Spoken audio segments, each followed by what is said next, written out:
Et ana vovo popo. Total freedom. Vovo popo blibo. What are you? Fikanelo. Total freedom. Vovo popo blibo. For you. Now. For everyone. Na mesiame. Everyone here. Amesiame kele tepe ya. Amesiame kele kame. Amesiame kele tepe sia tepe. Le Yesu pen kome. Father. Fofo. Thank you tonight. Mieux d'acpe dans les We anciens. bless your name. Mieux ira encore. We thank you for the promise. Mieux You de will acpe come nao. Le and nubedodoa save ikenye and be heal ele and bona. deliver Be na deame. everyone. Na yodo. I pray, Eye na Lord, de na you tuka open mesiame. our eyes Me dog beda peto see be na your tuka salvation, mesiame. Be na vumia see pe your nuko. healing, Be na miya kpo wo to de see poko. your Be na miya deliverance, kpo wo and to doyoyo. obtain Ne miya every kpo wo blessing gadede. from heaven Eye be na in yayira sa Jesus' yayira so name. jipone koro miya pa gboji le Yesu pen Put kome. joy in every Cho heart, dijo deji si ajime. laughter in every Cho mouth, alogbonu koko gede healing enusia in nume. everyone. Nabe doyoyo ne Lord, gede we amesia pray meme. E in apeto definite mie do ways, gbeda you save bena and le heal and monu deliver, klikpa de jia set free na de tonight, ame e na yodo na Jesus' tuka name. le Yesu pen kome. Jesus' Le Yesu pen name kome we ye mie do pray. gbeda le.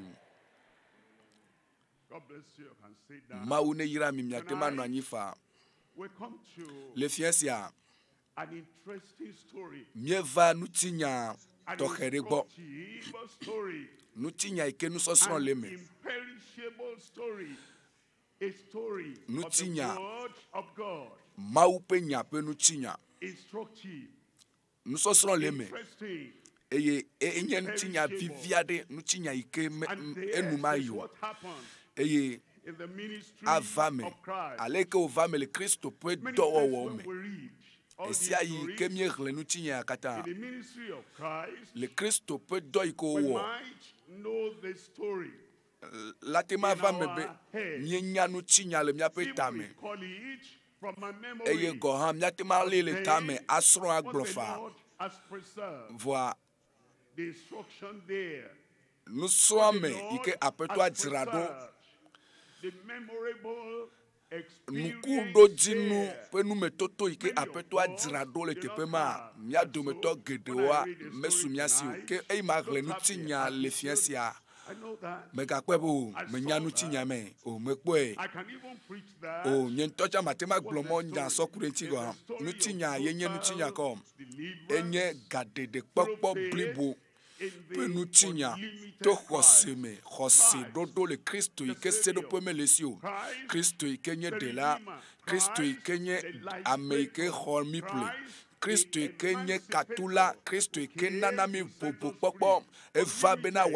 watuka o Unlimited in Kristo action. ike sedo pe melesio o ma lipo Unlimited me in le si le authority. zon de demo le achek papa pe Unlimited akpaji in a lipo power. de ke melesio eye le ye pe nu se pe Unlimited as to akpaji la time. lipo de ke melesio Unlimited eye as to place. bena wa yira mea lipo As to the melentio circumstance and eye le situation nonome gbakple you enu have. jojo ike le agbo mea Total numa matema freedom. doli pone o vovo faith popo blibo in the to hosi unlimited le Kristo Christ. ike sedo pe me le Deliverance. siome katutu Our soul needs miape luvoa deliverance. ehia gadede Our spirit needs miape deliverance. gbogbo hia gadede Inner man, miape like a ame giant ememeto inside us. ame josu de Although we le have miame good body, eye to gbo be healthy nuti la body, nue de la no asio and we nuti la have ikele la meseme ano maybe asio a good plan, doma hi but tamedodo the nue inner do man olasio inside voa us ame ikele mewa that should ame rise up ememeto ike do la titre unfettered,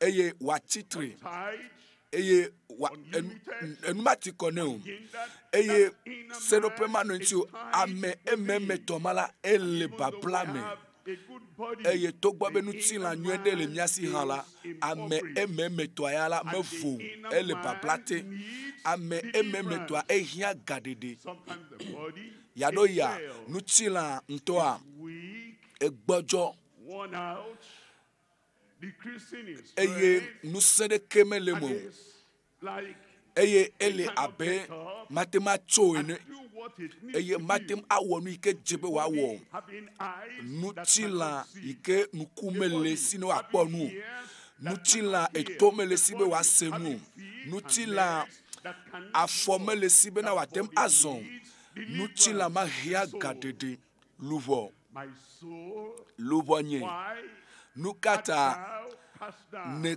Ne kata le menyo. Mikwa. that depress the soul, Tetera ni agbeme pe nyao ewebe nu luvowa eti blanume. Luvowa mokpokpo vode. Luvowa mokpokpo melesio. Eye luvowa le nukaka manchi. Le mokpokpo buda me mamea. Luvowa meten le zon, meten le wodo. Mele pochicho. No atem achitri. Eye wayi, wazon ayinko. Bena wa wonu hiabe wa wo. Luvowa hia gadede. Nyape ame ememeto, nyape gbogbo, ple nyape luvo, nutila, bakle ame gbetop le yepe blibo dedemea, ehia gadede, enumanti ye oglobina ko gadede blibo, alo vovo pokpo blibo, watuka wo gbogbo, watuka wo gbogbo, watuka wo luvo, eye watuka wo nutila, gadede blibo. Na wo amechi bliboa gadede blibo katutu blibo to xɔse.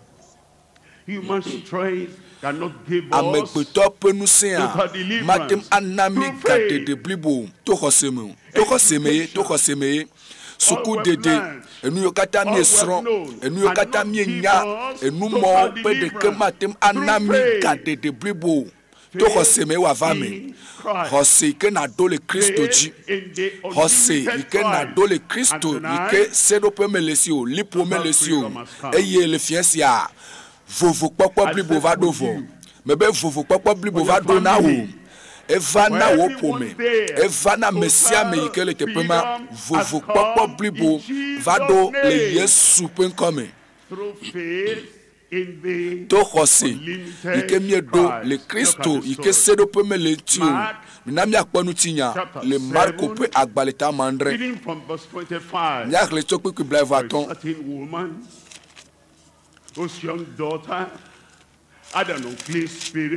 Kpekpe blaeve-atɔ̃ elabena nyɔnu aɖe si gbɔgbɔ makɔmakɔ le via nyɔnuvi me la se eŋkɔ eye wòva eva. Eye wodze klo nɛ. Ame geɖewo li. Otina dzi bena meva tsɔe nam suboe gbɔ kafi dze klo ɖe ƒe afɔte na se yeƒe nya eye na da asi ɖe yeƒe nya dzi na lɔ yeƒe nya eye na xɔ yeƒe nya la atu ebe edze klo ɖe yeƒe afɔnu le kpekpe blaeve-adelia me.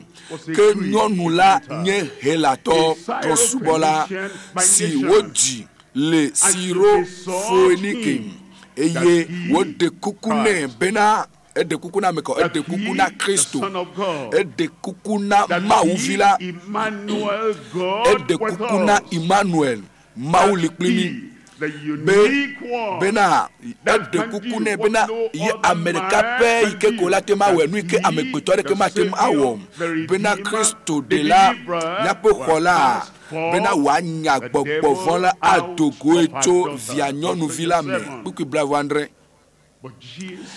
eye wògblɔ nɛ bena na ɖeviwo na ɖiƒo gbɔ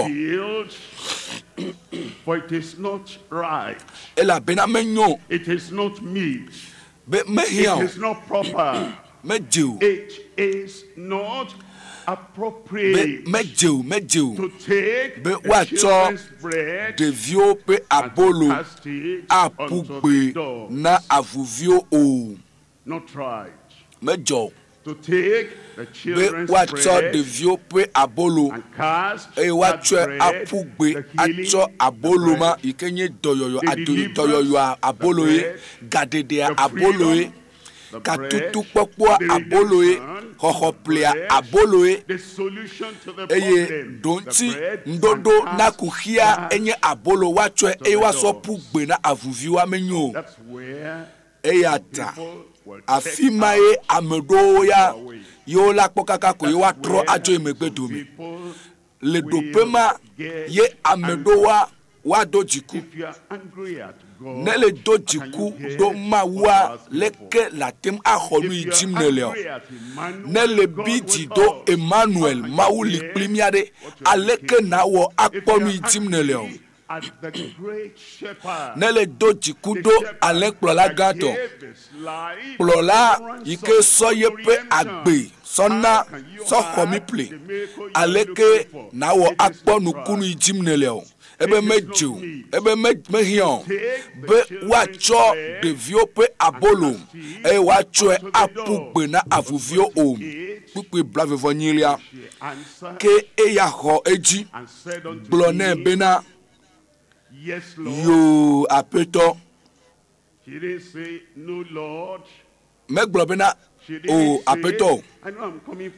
Megblɔ bena meva menye bena helatɔ menye be Sirofenike nyɔnu ye menye va woya Kristo nenye alo menya wa amenyo le teƒe vovovowo eye wotso hela duwo me eye ne le yɔm be avu eye eya gɔme nye bena Israelviwo katã woawo ya onye vi ye miawo ya mi le abe elãwo nene esi menye helatɔ ta la meƒo ɖi eye wogbe nyea eye Israelviwo ya la woawo ya onyo sɔwu nyea nenya nenyi be ne va aƒetɔ la gbɔ eye aƒetɔa egblɔ nya ɖe na wo esi me nanɔ nya hem kple aƒetɔa ɖe anɔ gblɔ be o kpɔ nya nye mele nenema o kpɔ nye me da asi ɖe dzi o kpɔ gbe ɖe ema mate ma nye nyateƒe o megawɔ nene boma ɖe nɔ abe nyɔnu ya nene eye wogblɔ be yo aƒetɔ egblɔ be yo aƒetɔ gake avuvi siwo le kplɔ te la ɖua ɖeviwo ƒe abolo wuwliwo tso le kpukpui blavasieke ya me eye wogblɔ nɛ bena le nya sia ŋuti la Yesu dzesi Yesu nya yeƒe susu edzesi susu yi ke le me o. Yesu Kristo enya bena enya yi gblɔm wole la etso yeƒe dzi ƒe gogloƒe etso yeƒe gbɔgbɔme ƒe nugɔmesese me eye wogblɔ nɛ bena le nya sia ŋuti la heyi gbɔgbɔvɔ la dogo tso viwo nyɔnuvi la me mesusu be ame ɖe dza do ɣli be amen ye gbɔgbɔvɔ la adogo le teƒe ma ema ye nye vovokpɔkpɔ gbɔgbɔvɔ yi ke tso nye dɔléle ƒe gɔmenɔtɔ ne gbɔgbɔvɔa edogoa evɔe gbɔgbɔvɔ ma yi ke le gɔme na nɔnɔme wa gbɔgbɔvɔ ma yi ke wɔe be aɖaʋadɔa ele me wa ne gbɔgbɔvɔa dogo gbɔgbɔvɔ ma yi ke wɔe be na dzɔgbevɔwo wole dzɔ le agbo me ne be gbɔgbɔvɔ ma dogoa ye gɔme nye be vovokpɔkpɔe ma va ɖo eye le fie sia na wo vovokpɔkpɔ blibo gblɔ be ame vovokpɔkpɔ na me kɔ vovokpɔkpɔ le nɔnɔme ɖe kpekpe agbe ƒe nɔnɔme ɖe kpekpe me vovokpɔkpɔ gblɔ be tɔnye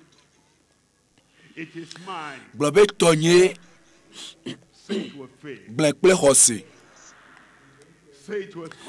gblẽ gba kple kaka ɖe dzi gblẽ kple kaka ɖe dzi mina míakpɔ kpukpui blatɔn le kpukpui blatɔn lia me eye esi wòdzo va eƒe me la ekpɔ ɖevi la mlɔ abadzi eye gbɔgbɔvɔ la dogo magava gbeɖe o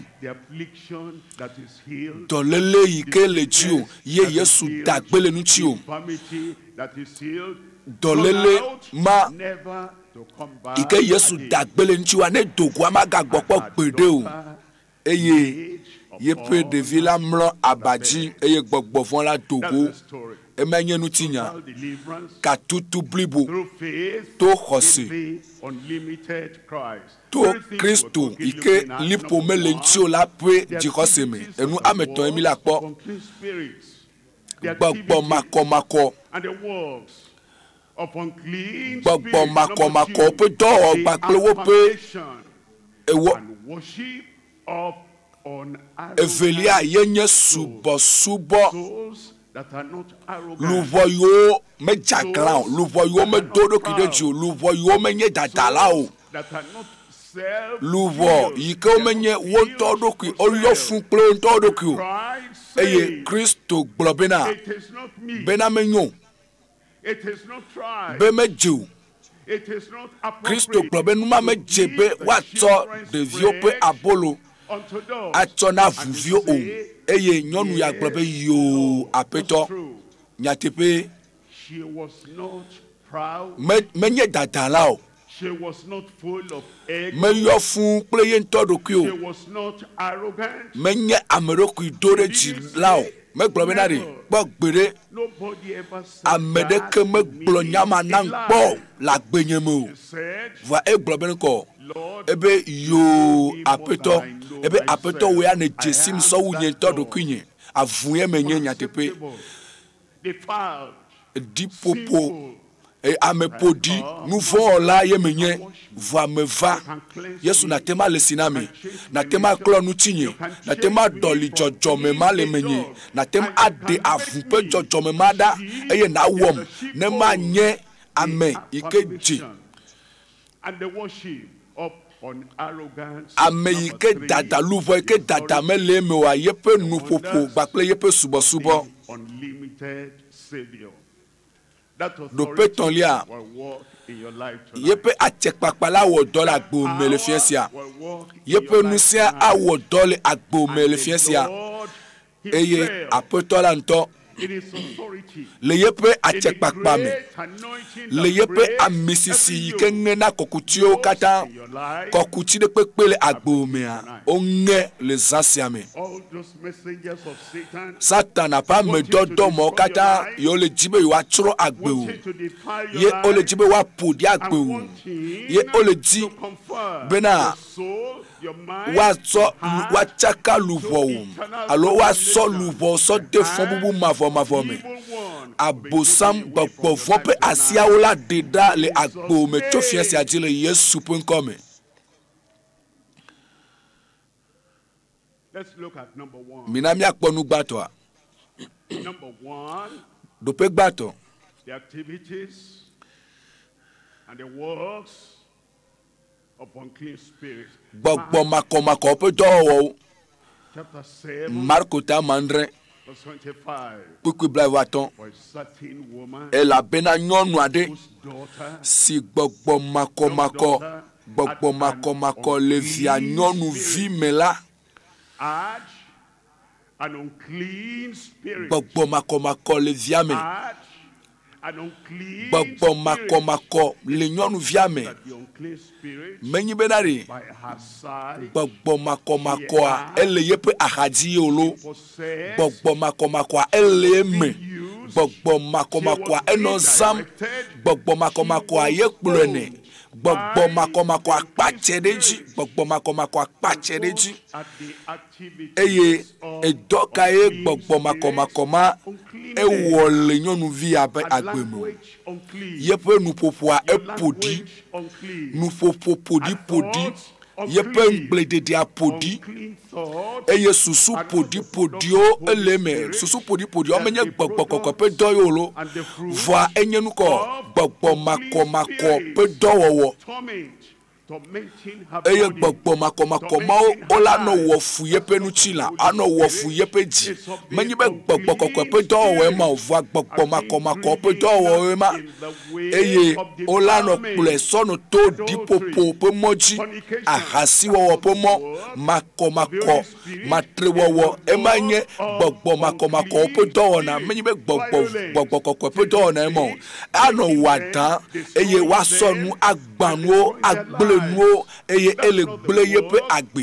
Enuma menye gbɔgbɔ kɔkɔ ƒe dɔwɔwɔ ema o, vɔa enye gbɔgbɔ makɔmakɔ ƒe dɔwɔwɔ, eye gbɔgbɔ makɔmakɔwo, gbɔgbɔ makɔmakɔ yi ke le eme, gbɔgbɔ makɔmakɔa ele eme, eye gbɔgbɔ makɔmakɔ ma eye kpatsɛ ɖe dzi, eye kplɔna yeƒe agbe, eye kpɔ nusẽ ɖe yeƒe agbe dzi, ekpɔ nusẽ ɖe yeƒe agbenɔnɔ yeƒe nuwɔnawo dzi, eye alea Injurious enye ela gble nu lenti minya amedo liri enu ike bibla yobena nuti la pe dowowo o leome nuti la pe dowowo ri menye gbogbo pe kuchechewe ma o voi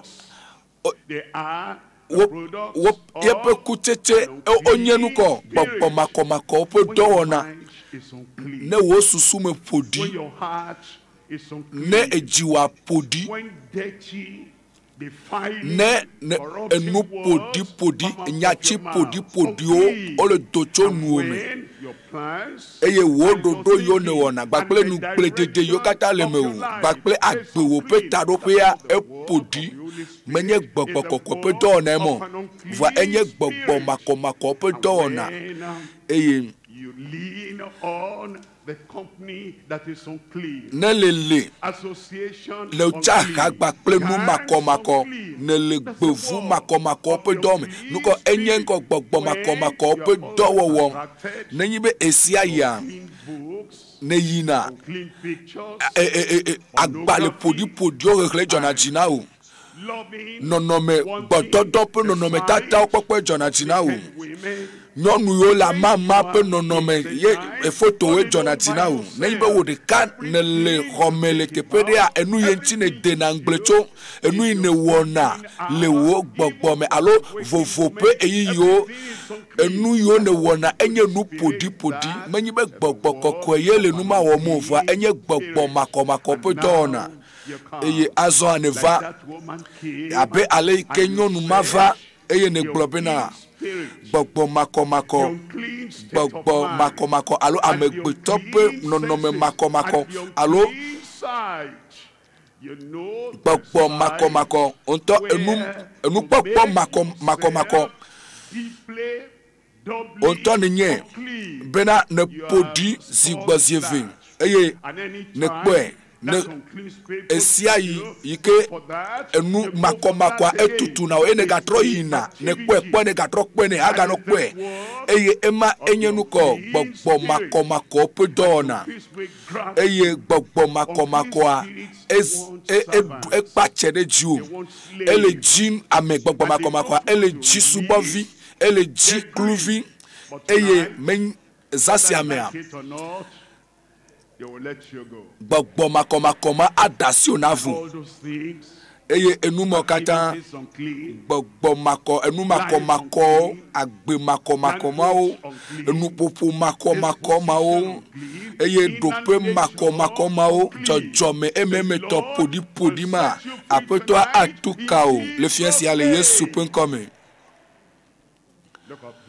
botepe ya le kpado enu me mia glo bena gbogbo makomakoma e wono bena ne denanu gble ne wonanu eye ne nona gbe eye ne wonanu makomako eye ewe bena nko dolele to khede valeu eye ne kpo doyoyo cho dolele mame eye susu bada odede agbe bada nono zozome makomako the activities of immoral unclean spirit eye gbogbo makomako penu wona ma ekpoto le mewa ego bena gadede wa mele blibo that into pain at your back. That's a small thing. If all you get ne enu yo kata ko swasi o ye ko nye doyoyo alo ne kpo doyoyo le dolele makosime ye ko gbogbo makomako agapoto leme o gbogbo makomako apoto pache de jiwa me kpo de o voa le fiensi anu aja de blibo me be le fiensi a la de blibo eye apetoa atuka o blibo kenken le Yesu Kristo penkome enu velia miakpo dope velia azon eye dope velia yenye and worship upon on arrogance ame ke bobo ere kude anyi pe nu popo gbaple ye pe subo on arrogance without dadamelemo e bobo ere kude anyi amema me do de kude ju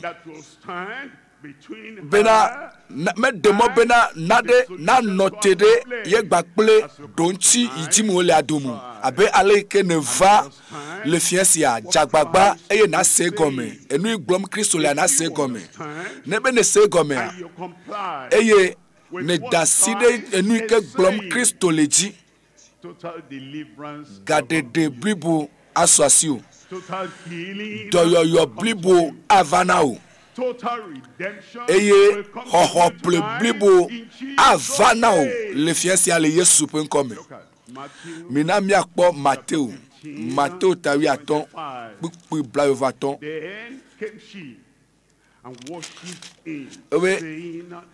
que nyɔnu ava dzeklone gblɔbena apeto xɔnam ebe hela nyɔnu emenye va mo xɔ abe nye apeto ene ebe hela nyɔnu emenye trɔ subɔla emenye voa mo xɔ abe nye dela ene ebe trɔ subɔla emenye eye mele dzibere na gede agbenyeme na gede vinye nyɔnuvi pe agbeme eye na de tso gbɔgbɔ makɔmakɔma pe asime eye na dem tso gbɔgbɔ makɔmakɔma pe asime mele seveve ŋutɔ mele xanu ŋutɔ mele vɔ ŋutɔ le ememe nye me vo me tibla nuit me enu xaxa le menye me fu kpem Yesu devi nye nyɔnuvia eye na denye ha na denye yike nye noa eva eye wo subwe ke nyɔnu ava dzeklone gblɔ bena apeto xɔnam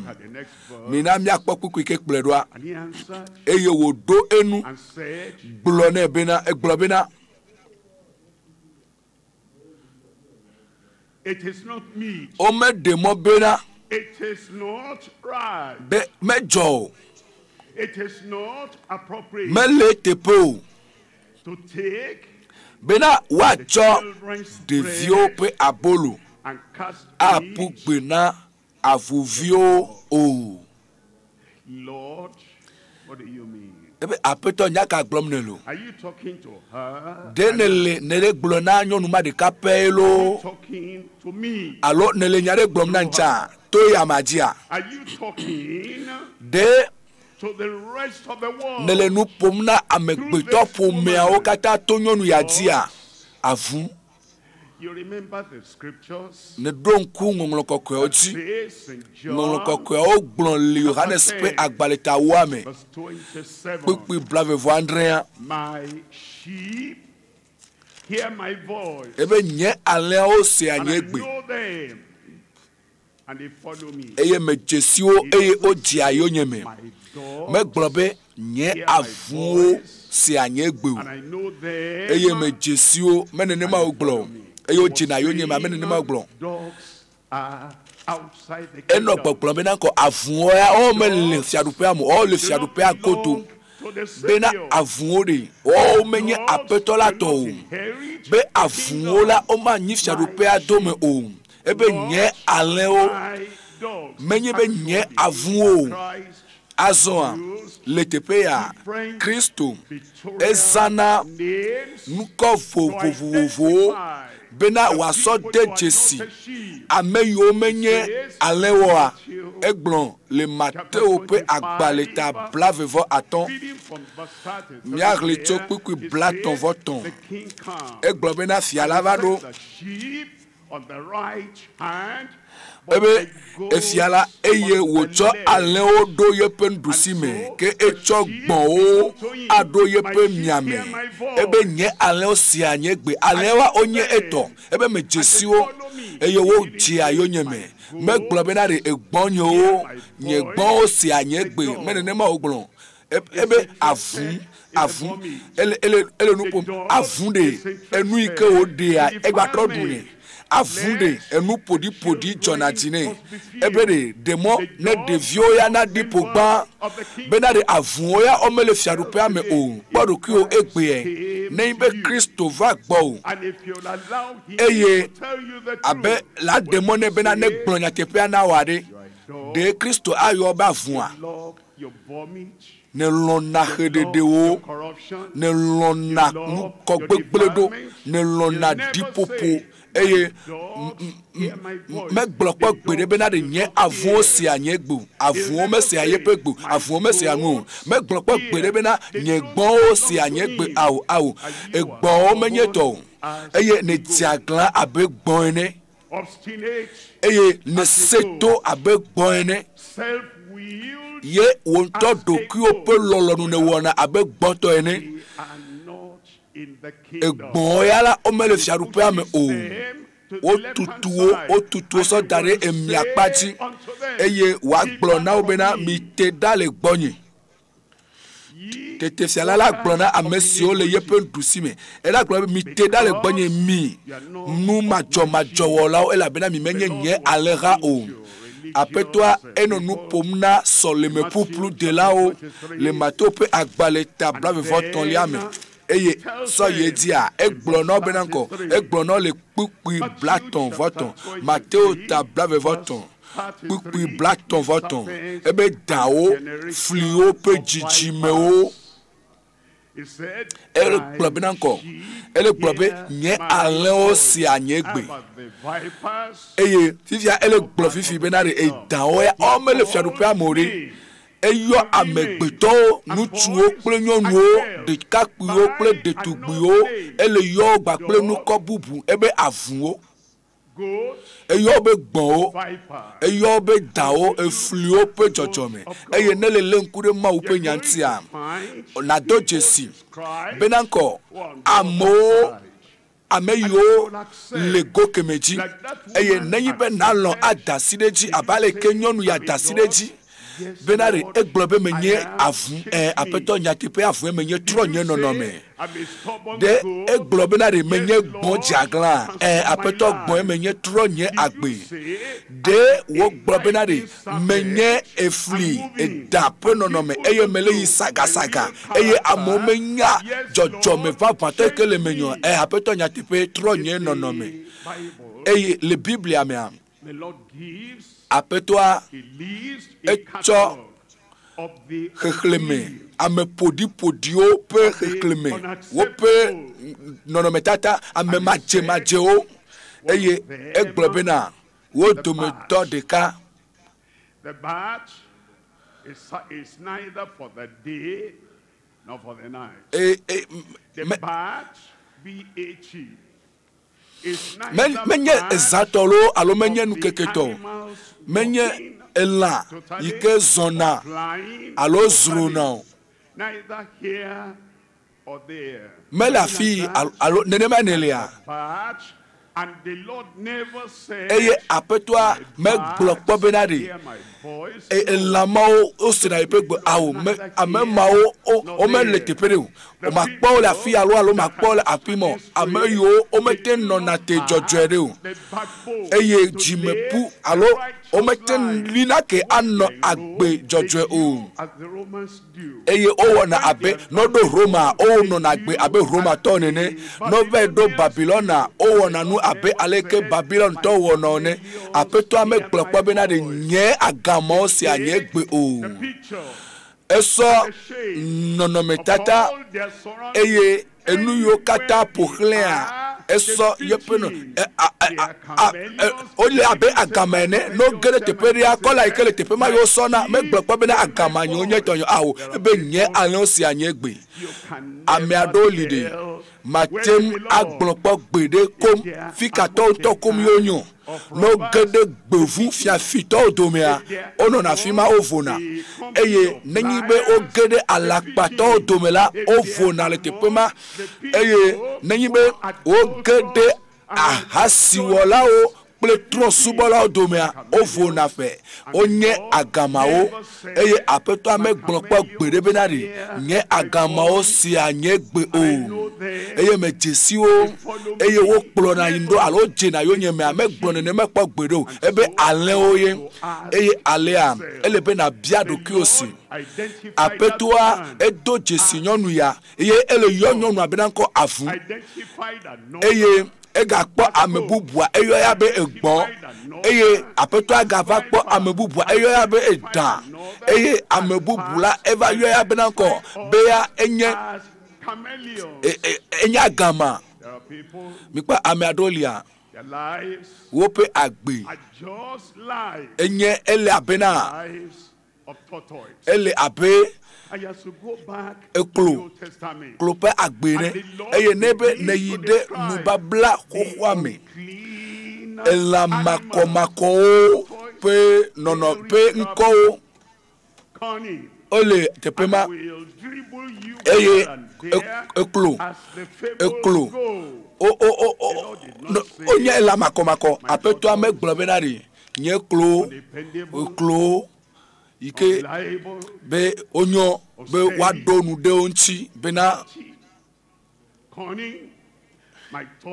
me gbọpọ be nye klo si anye gbe o me gbọ ne ma gbọ gbe ebe nye ale o si anye gbe eye wo ji ayo nyeme eye me jesi o eye wo gbọ be me cho agbe mavo na o eye o ma chropo gbere o avuo egbo eklo that cannot change its skin, that cannot change its habit, that goes from birth to death. O ma tem atro wope agbenono on the body. Le wope no tilame ekenye edaoto On the other side. Ola no egodo oya omayi egodo Me, nya nyema oma son pu gbere egodo nya novi honye mon popo lebe na tem anye nufia na tem anye mo nya gbon la lo vo wa so pu gbe before the light le ezopen kume eye ne zadoa ne kona ajo anopeje ano etepe lezom ngbe kume vo ne zadoa ne zu amebubu be a dog and go back to be viper, be serpent, and bite other people.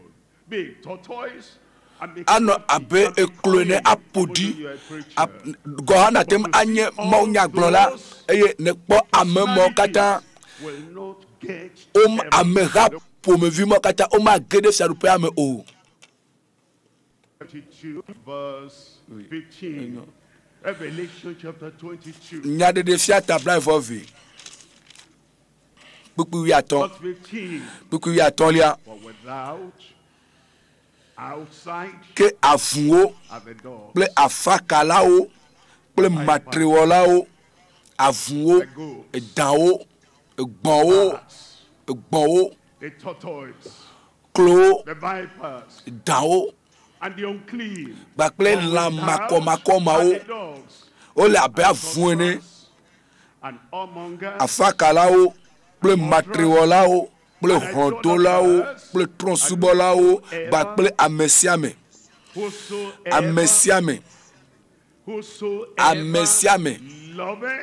silon avachokaka eyo kenela mokpokpodelia mokpokpoli na mesiame mokpokpoli na o apetoa acho jijo hohope jijo agere agbome zasiame le Yesu penkome jijo pokpo vadovo abe nudodo ike docho mebena maganye avu azon o maganye egbon azon o maganye eda azon o maganye akanga azon o apetoa atrowo agbe ela tro agbo keke le Yesu penkome minami akpokpukuri andrelia le nyade de fiape agbaleta blagbe be kpukuri andrelia eye gbogbo la ple nugbe tola le gbogbo mbena va fisi afikenele eye le keke anye nuko yike fofo jipo vito bakle Kristo mauvila atim ayona o gbogbo la le gbogbo mbena va eye demone eye amesi le esemla ne globe va eye amesi chikole ewumla neva tikoletim trotro pe tikoletim hoho pe bibo pe tikoletim trotro nye jojome pe trotro pe tikoletim nye agbenono pe trotro pe tikoletim ale gbegbebe nye ma gagner avu azon o va manière Alain le maou peut aller halame ale plola cho ale plola nyoto cho ye peut agbena ye peut aller o echora ye peut agbeso do anyi de ye peut aller o ta eye ma lo benari egbon o avu o edao Ola va aglobe ne le tro ye ne globe apeto me va le fiasia apeto aho me be fiasia apeto aho eye wa va adu ava atukao ava adekao eye eglobe nanko eye amesi tikole ewumla neva amesi lonla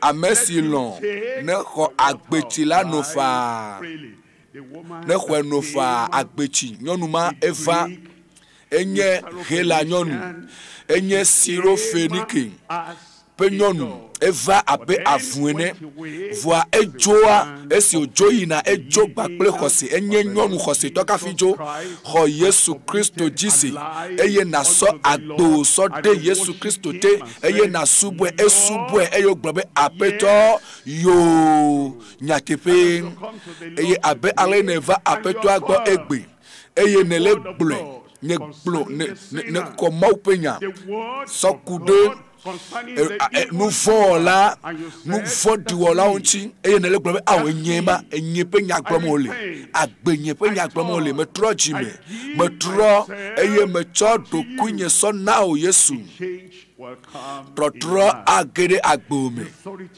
eye Kristo pe achekpakpa ikenge na kokuti egbana kokuti de pepe eye wanabe na tem anote ajo na jole amegbeto odome amehaume eye le enugome alo le orekate pere alo le ememe anatem ano agbejojoe na tem ano agbejojoe le wolubome nusema hoho prepe nusema avana o le fiasia eye watro agbo kenkenkenkem de wenye nsu ikepe nyaglomelia mebere ewenye ame ipe nyaglomelia ewenye nyonu ipe nyaglomelia ne khoma ujisi eye ne globe apeto meva agbeu magano abale wole tsaene o wo pomea magano abale wole tsaene o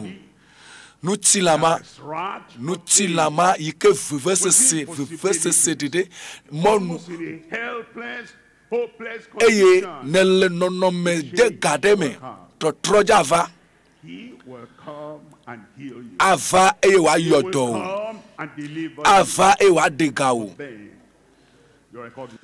voilà ne jesi eye ne to jesi bena avumpe nonome anyema ga zo avumpe agbe anyema ga noko metro jime nyema ga no nyento do kunye pe lolonu wowo to sese egbon pe agbe nono anyema ga noko metro jime the dangerous life of the viper. Edape agbe afokupe agbema efliwo pe jojomema nyema ga noko agbe malike eke mali pe agbema nyema ga noko akanga menye revichon menye ela gbolo chan eleko eye nyema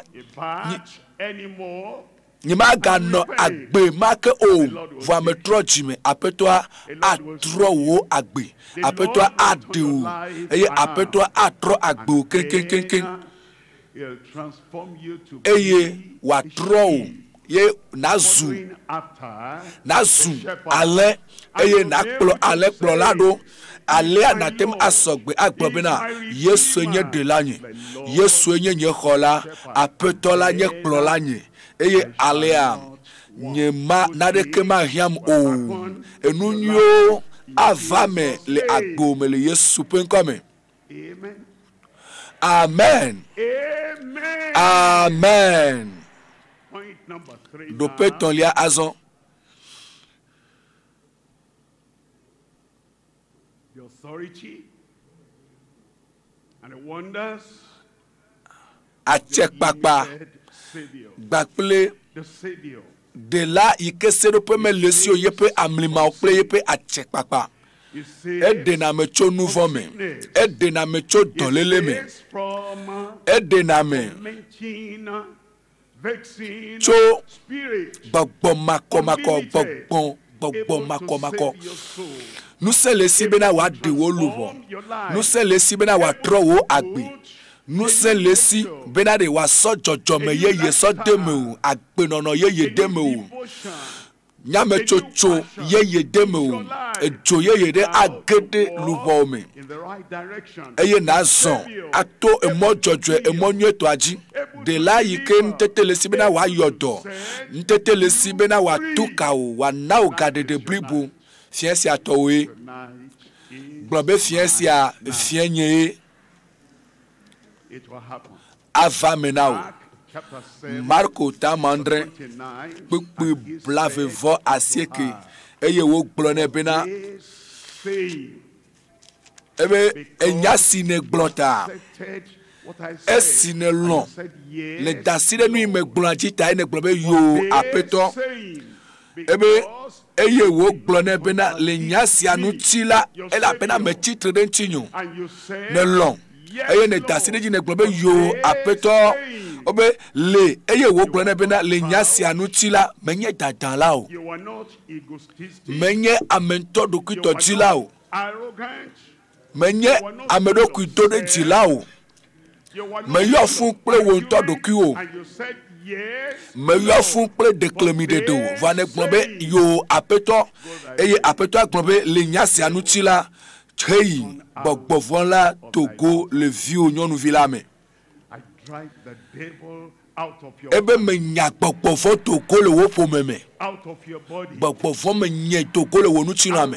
Me nya Bogbo Togo le doame. Nenya. There are people that didn't know the truth. Ame adoli o me jesi nya tepeo. The Israelites. Abe Israel vieux ene. Kristo glono benari. The Son Ebe can make you free. Ebe ne vila wo mi ablode viola nyanye ablode viva van o. They said freedom. Eye wo globe vovo popo ablode. What do you think we need freedom? Lekele susu bena mi o mi hia ablode o. Nya o ya mi mele babla de kete ode. Eye Yesu globe na nko. Bena nyele abe miato miafofo abosam nene. Eye miafofo pe dowo wo miele. He was a liar. Ebe enye afacho fofo kakacho gomejeje ame. And Eye a murderer. enye hrondola. Speaks a Eye lie nebe ele alakpa damne la facho kama. of his own. El epona nou le yento do kwintie. El abena nou ko afacho fofo ye onye. Because of all lies.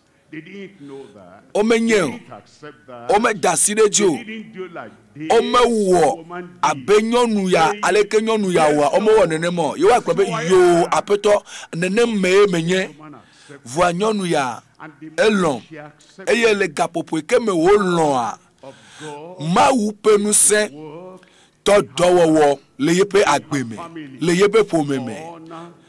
Ma wu penu se wo do le via nyonu vipe agbeme. Eye le gapopo keme ne kho ma wu penya. I've seen that Yepe and come short. nouveau ebe okata wo nouveau eye mo pentu koko hia otim apeto nouveau la emenye The Savior. va wenye de la me tro I repent. jime I move away eye me from my to bondage. le nou khede de nya gbo di popo nya me jole gbo eye me va gbo Immediately. zedeka enumake le fiesia ho avana o Forgiveness will come to you. chochoke avana o Freedom will come to vovo you. popo avana o Will go out eye of this neja place, Togo not na like joyina a dog, ma joyina be afuene not o like a goat, maga trole tepe ya abe gbon o maga jole tepe ya abe daene o a bar, maga jole tepe ya abe aguto ene o maga jo abe klo ene o no more dipopo maga no nti oko voa nazu nuko ma uvi Where is he? fika ma uvi ale han ma uvi are fika nelo amen I say amen. mebe to your life. amen nagbe o I say Me amen. globe to your amen. miracle. Na wonu I kunwa. say Me amen globe to the amen. transformation Na that God will do trotro in my ike life apeto again. awole agbome egbea. Has power. Nous sommes ici. Power to give. Nous sommes ici be wa we. Nous sommes ici be na wa draw. Nous sommes ici be na wa yodo. Nous sommes ici be na wa tro fo abosan peto o la gbome. Matteo tabla vevoni kukuwi nyilia. Matteo Chapter 28. tabla vevoni Reading from verse 18. nyakli to kukuwi nyilia di.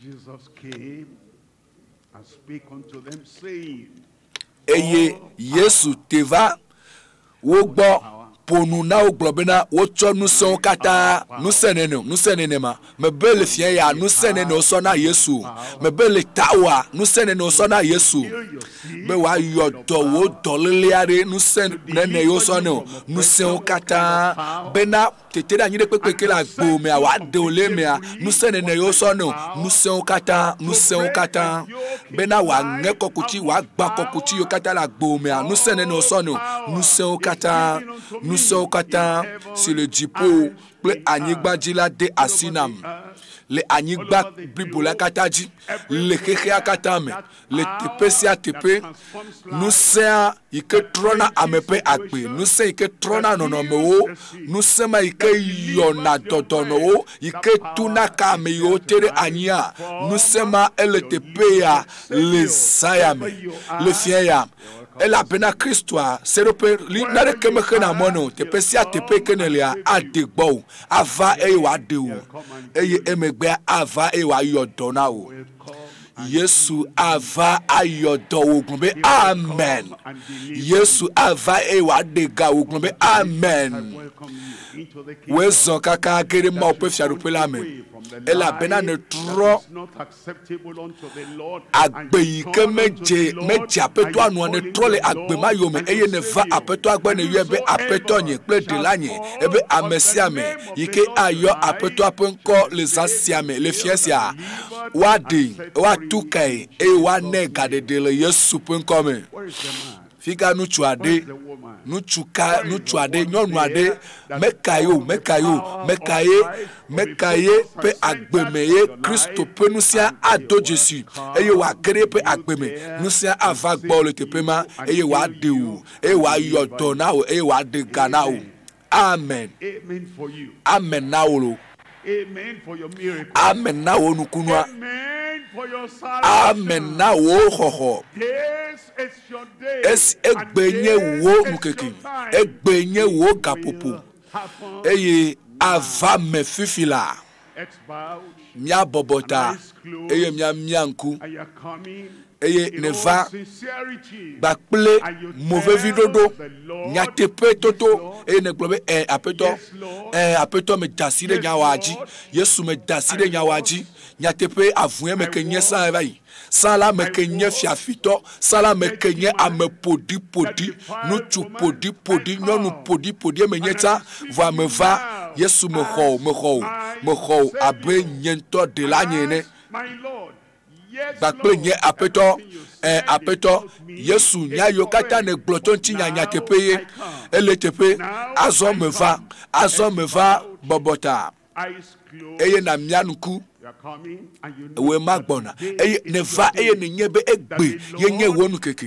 bena apeto ade o le fiensia apeto atwe ke o le fiensia atro wo agbe eye trotro pipare agere agbome tepesia tepe kenelia ko asiji tepesia tepe nele ko wo asiji awe amawirawo bebe mawirawo kaka fika nelu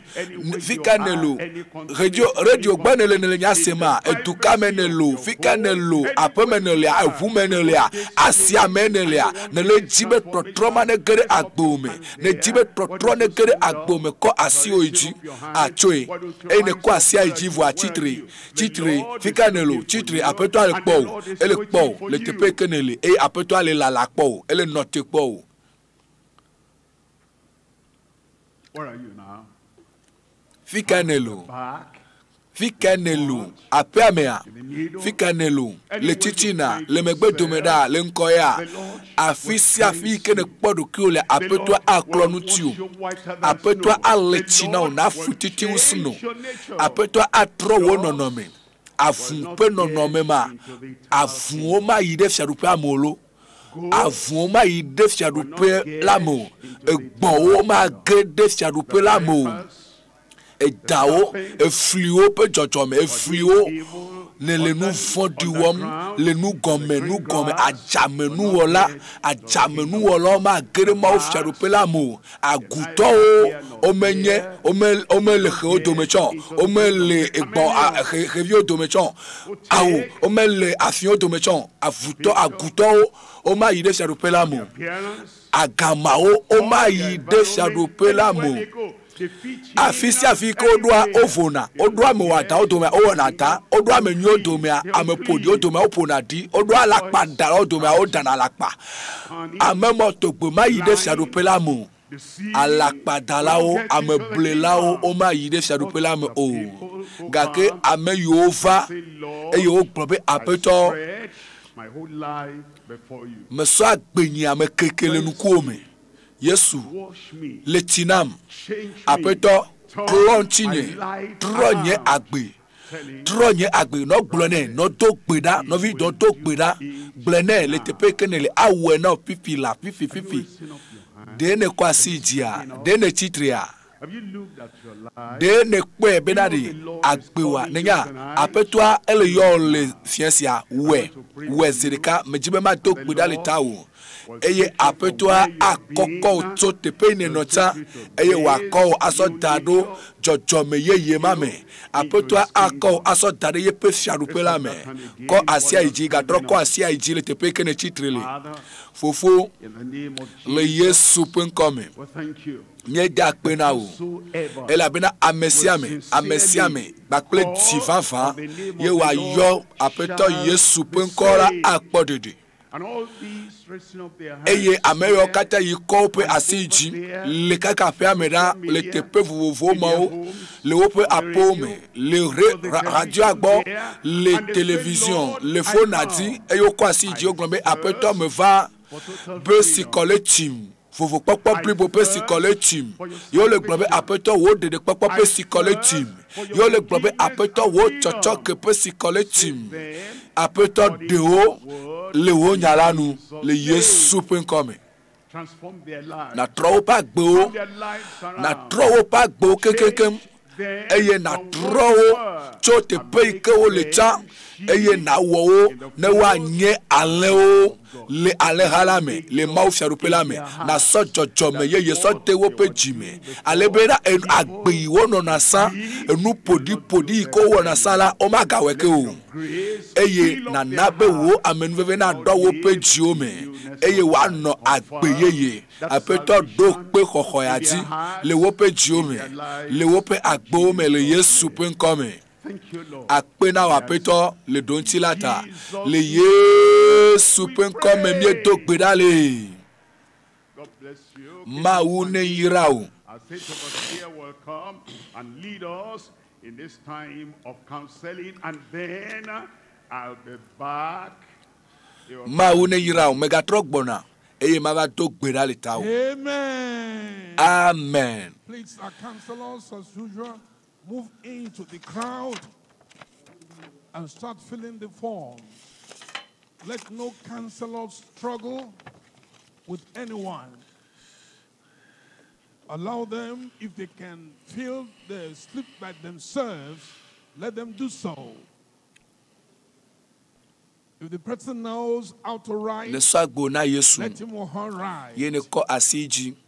Bena yema gano avumpe agbe azon yema ganye gbon azon o ye ne tro e wonye nyame chocho ne wocho blibo me please convert no one ya te kukuno be na cho nko for salvation should sit down now e ko imenele ba pe phone number wa e do ne wona fi wa te ma po le bobweria na namya nya to phone number ike ma now fifi laji nko elevevie e ko imenele the telephone number phone number wa na chwe dodami And as the forms are filled, please to phone number drop ke ma na them fi la into the di small box that our supervisors 90 are carrying around for 27 collation.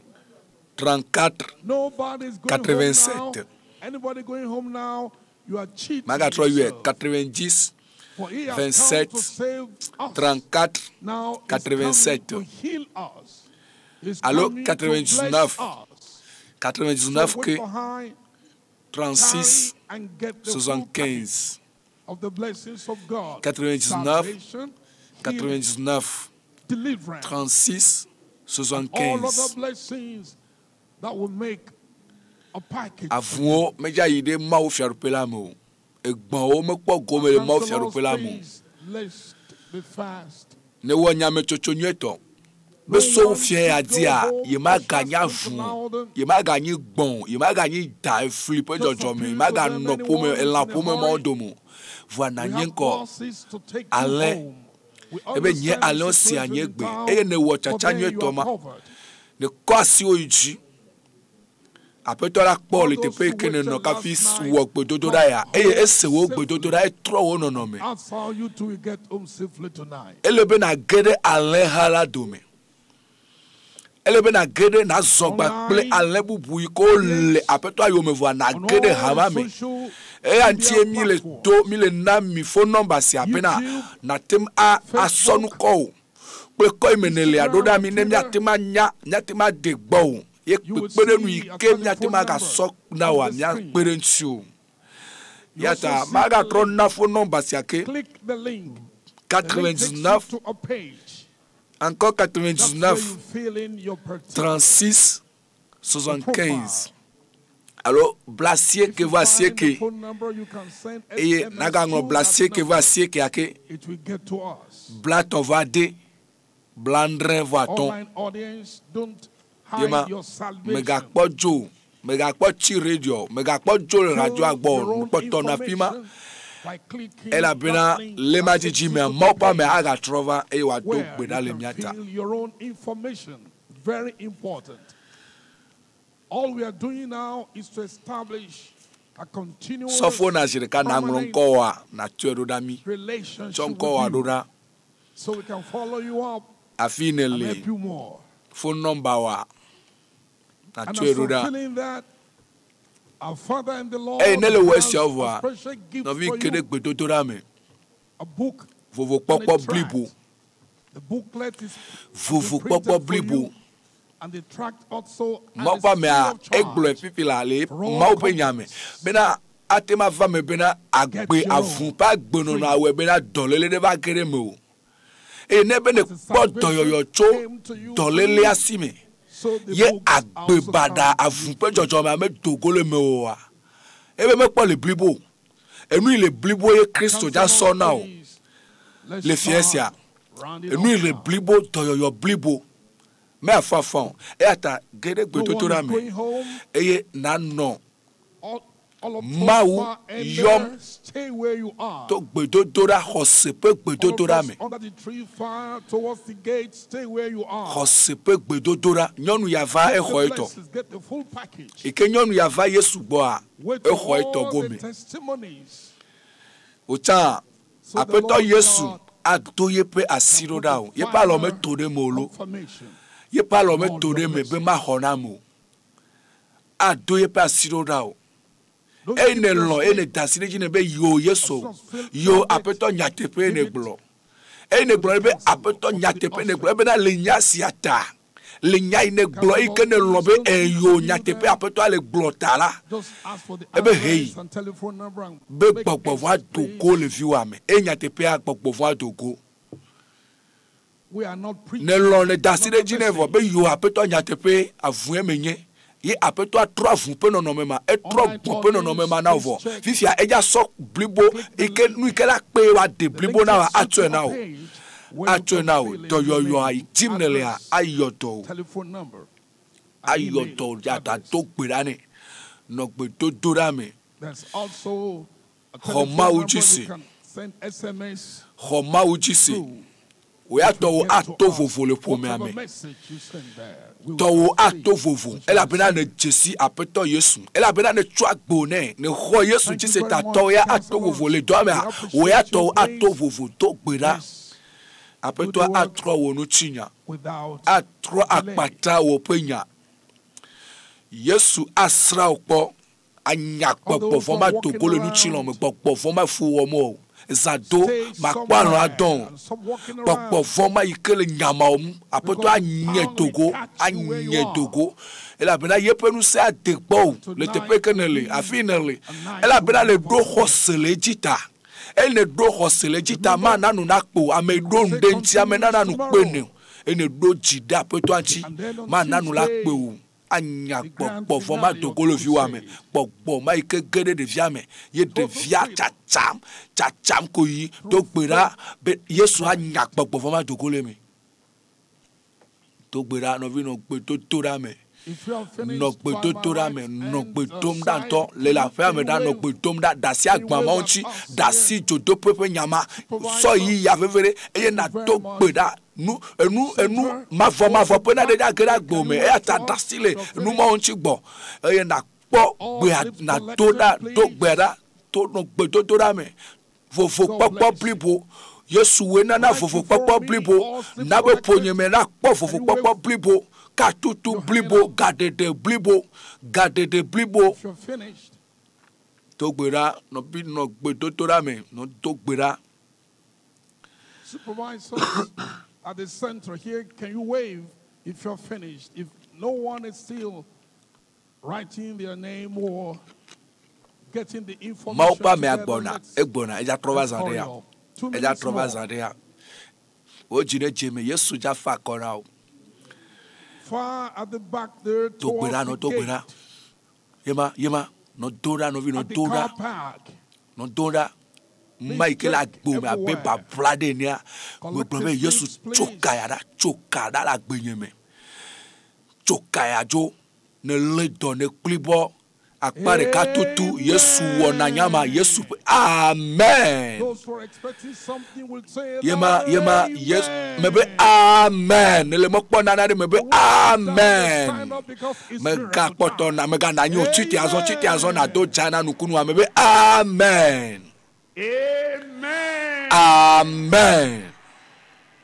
Let me remind you na of the demonam ne ma donku Yesu Kristo pe nyajina o meka mele donku nyajina mebe we mele donku jina mato pe agbaleta menyi kuku andrelia mato tanyi kuku andrelia mea eglone bena nyela me gbona be ma dagbelenu ebe nyela me gbona be ma dagbele nyɔnuvi ma nchi ebe nyela me gbona be ma dagbele nu ti o figa nelo to yo va dona o deliverance has come for you. Katutu va dona o This is the moment. gapopo enyesi The sickness nu de pepe nu me ka tolele ke ikele me wolo apeto ale yodo le fie ya eye le Yesu ne mi do gbeda le Yesu ponko ajiare honu ko ajisi eye esi me mi kata mi agbon amen le nuure vunkuvi eye ne le vunkua nu kunu e na kpo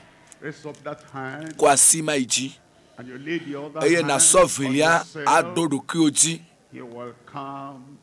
Apeto ava e wa dagbele nu ti o fofo le Yesu ponko sesi ame ne nami kakadechi bena nu de pepe ke mi abia le nu ko magia wa tu enami me do gbeda la mesia meta dono o ame yo mopopo vode mopopo budo pepere nu rekemelio nu ku agbato o kplibo to o amesia me ke dolele de le o me ka dolele apenko ewe gbona mbe ye la ye gbona be ya dagbele nchi ya dagbele nyonu manchi ya dagbele nusu manchi do pe wo nu kunu ati la pesi agbeme pipila le Yesu penko me. The authority of Christ Kristo pe ache papa engena kokuti de pepe enge kokuti de pepe dans la gome. Kristo pe achekpakpa. Nous sene pepe que le jipo la nyigbadia otue na Kristo. Vunuku bagbama na vuni akponu. Mebe eto kukuwa senu eye adewa eko katutu eye wosanu se so de afowo me titre eye na zwazon le Yesu pen come. The power of Christ. Kristo pe nu se lotu enu tetema elu dale nu chila o me fifila le Yesu pen come. In Jesus' name. Issue of blood. Evu sisi doma evu acho le Yesu pen come. Cancer, abivon, hodoyoyo le Yesu pen come. HIV, AIDS, Dikanaku, COVID-19, Covid, pandemic, obe kiki katape don, hodoyoyo le Yesu pen come. anywhere you are, Fisi afinele, you are hearing the sound. eye ne le segbenye pe didi pipi. Christ has given you Eye assurance. Kristo le na okakadeji. Ebe nyala me gbona be ma dakbele nchu. Kristo dakbele nchu. Hodoyoyo wa le Yesu pen come. Be delivered. Katutu wa le Yesu pen come. Freedom Vovo popo in your soul. le wo luvo me.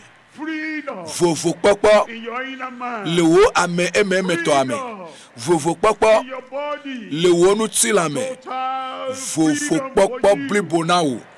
Lord, Apeto do pe ti la gbesi agbe me. put testimony in Na cho da sedidi so denu ma mele tepe ma. joy in every Jijo heart. ne gere jisi adime. Thank you, Lord. Akpe na wa peto. Thank you, Lord. Akpe na wa peto. Thank you, Akpe na wa peto. Vame. In Jesus' Le Yesu pen comme mieux do pedale.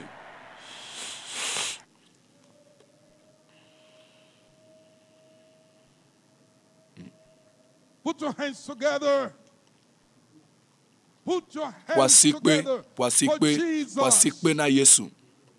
Amen.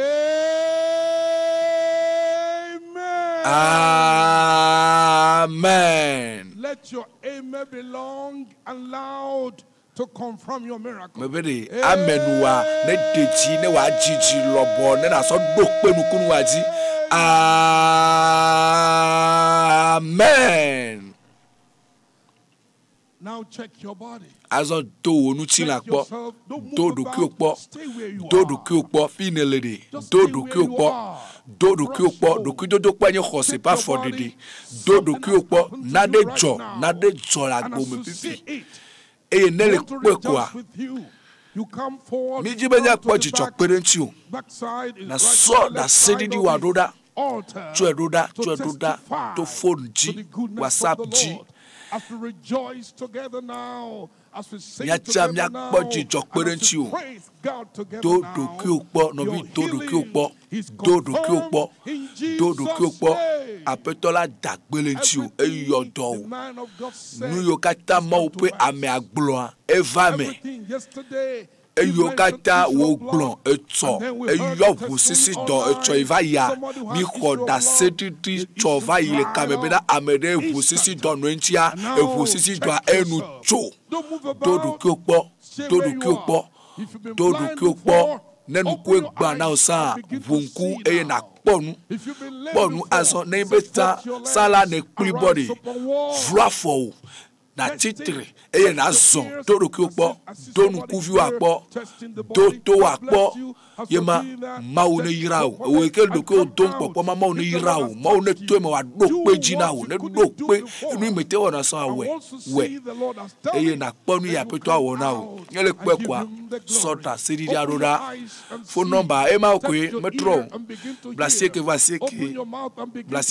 ke ke blaton voix de blandre voix à ton yeni 99 encore 99 36 75 99 encore 99 36 75 allo 90 27 34 87 do wuli so serbe me fo me po katutu do do ki opo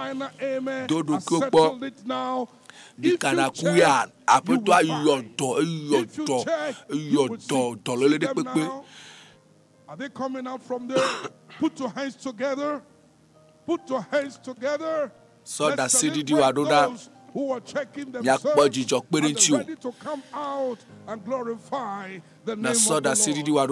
Put your hands together and celebrate them. And now you yourself begin to check yourself. 36 75 2 fois 99 36 75 and the fresh testimonies. Check it. Zade ya mia khoda CDD todo ki opo mi la la po mi le note po todo ki opo na so da CDD aroda to bring them out. Counselors, protocol officers, go inside and help them up and bring them forward now. We're waiting for them. Amen. Amen. Amen. Amen. Yes. They are waiting for you there. I see somebody now coming who's been interviewed now. Put your hands together. So that CDD aroda. Yesu wena o poasikpe na Yesu la asikpe la pia me no poasikpe no zi asikpe na Yesu zi na Yesu pwe na Yesu poasikpe na Yesu ya nyonto Yesu ya nyo ale gbegbe bivi Yesu nyonto Yesu doyola etuka o ye ma so jijo deji o me wasikpe na Yesu so da CDD waroda miacha mia wasikpe mia pojicho pere nti o blasier